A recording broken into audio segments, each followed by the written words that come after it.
नमस्ते। खोपड़ी, ये शब्द सुनते ही क्या ख्याल आता है? शायद खतरे का निशान या कुछ डरावना सा, है ना?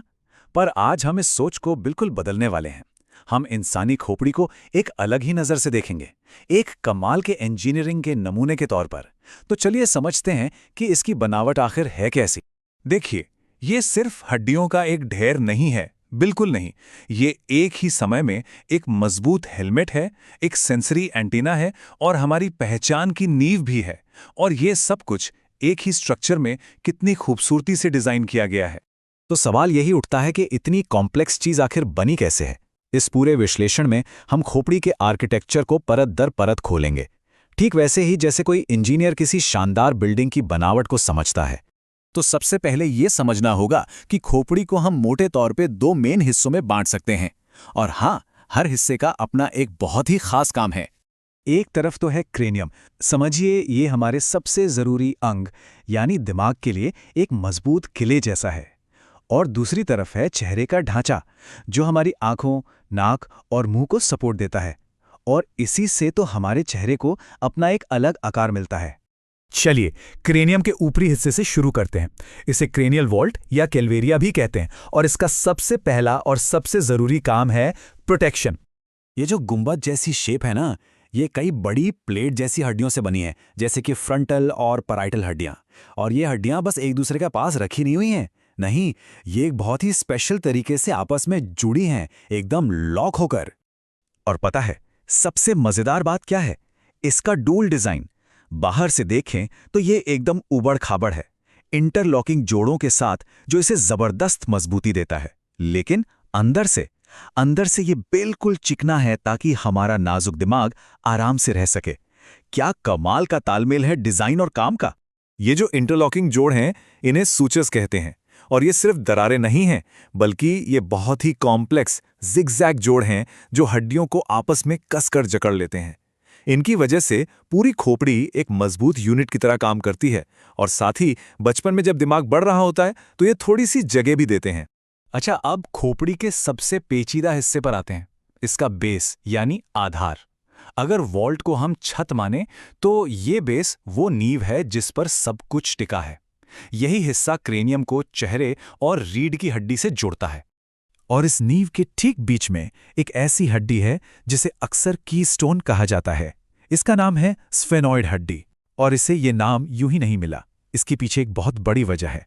जब हम इस स्फेनॉइड हड्डी को अकेले में देखते हैं तो इसका कॉम्प्लेक्स और अनोखा आकार एकदम साफ नजर आता है। ये कुछ एक उड़ती हुई तितली या चमगादड़ जैसी दिखती है। मतलब ये कोई सीधी साधी चपटी हड्डी नहीं है, बिल्कुल भी नहीं।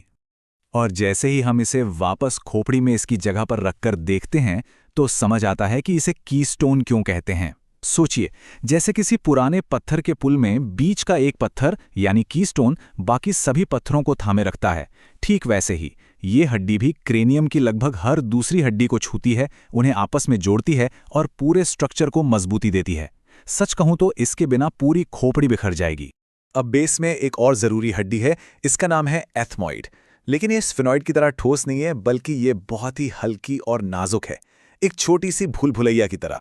ये हड्डी हमारी नाक के ठीक ऊपर होती है। इसकी जो ऊपरी सतह है ना, जिसे क्रिब्रिफॉर्म प्लेट कहते हैं, वो छोटे छोटे छेदों से भरी हुई है। और इन्हीं छेदों से हमारी सूंघने वाली नसें दिमाग तक पहुंचती हैं और हमें हर तरह की गंध महसूस होती है। तो चलिए अब चेहरे के ढांचे की बात करते हैं। ये वो हिस्सा है जो हमारी पहचान बनाता है, हमारा चेहरा बनाता है, लेकिन साथ ही ये हमारी इंद्रियों के लिए एक बहुत ज़रूरी इंटरफेस का काम भी करता है। ये जो चेहरे का ढांचा है ना, ये अपने आप में एक पहेली की तरह है, जो 14 अलग अलग हड्डियों और एक निचले जबड़े से मिलकर बना है। इसके काम भी बहुत सारे हैं, जैसे आंखों के लिए सॉकेट बनाना, नाक का रास्ता तैयार करना, दांतों को अपनी जगह पर रखना और हाँ, चबाने और सांस लेने में मदद करना। इस कलरफुल डायग्राम में देखिए कितनी खूबसूरती से ये सारी हड्डियां एक दूसरे से जुड़ती हैं।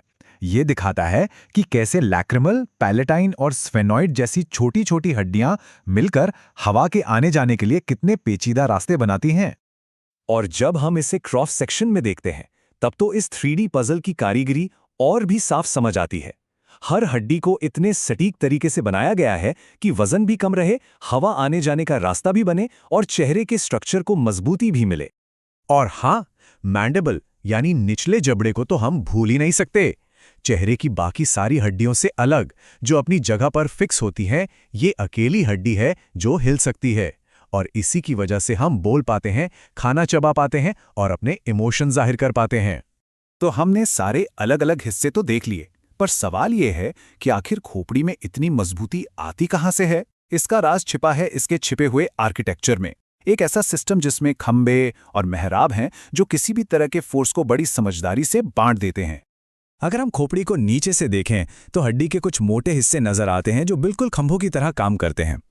ये पिलर्स चबाने या चलने से पैदा होने वाले प्रेशर को सोख लेते हैं और उसे सुरक्षित तरीके से पूरी खोपड़ी में फैला देते हैं। और ये खंभे मेहराबों के एक सिस्टम से जुड़े हैं जो खोपड़ी के ऊपर से गुजरते हैं, बिल्कुल किसी पुराने पुल या गुंबद की तरह। ये मेहराब किसी भी झटके या दबाव को पूरे स्ट्रक्चर पर फैला देते हैं ताकि किसी एक जगह पर ज्यादा जोर ना पड़े। इसी डिजाइन की वजह से खोपड़ी हल्की होने के बावजूद इतनी ज्यादा मजबूत होती है। और ये सिर्फ किताबी बातें या ड्राइंग्स नहीं है। जब हम एक असली एक्सरे देखते हैं तो हमें वही मोटे और घने हिस्से दिखाई देते हैं जो इन खंभों और मेहराबों को बनाते हैं। ये पूरा आर्किटेक्चर हमारी हड्डियों के डिजाइन में ही शामिल है। तो ये तो साफ है कि खोपड़ी सिर्फ हड्डियों का एक बक्सा नहीं है, ये तो कुदरती डिजाइन का एक बेहतरीन नमूना है जिसमें वजन और मजबूती का एक परफेक्ट बैलेंस है। और ये हमें सोचने पर मजबूर करता है कि अगर सिर्फ हमारी खोपड़ी का आर्किटेक्चर इतना शानदार है तो हमारे शरीर के अंदर डिजाइन के और ना जाने कितने चमत्कार अपनी खोज का इंतजार कर रहे होंगे।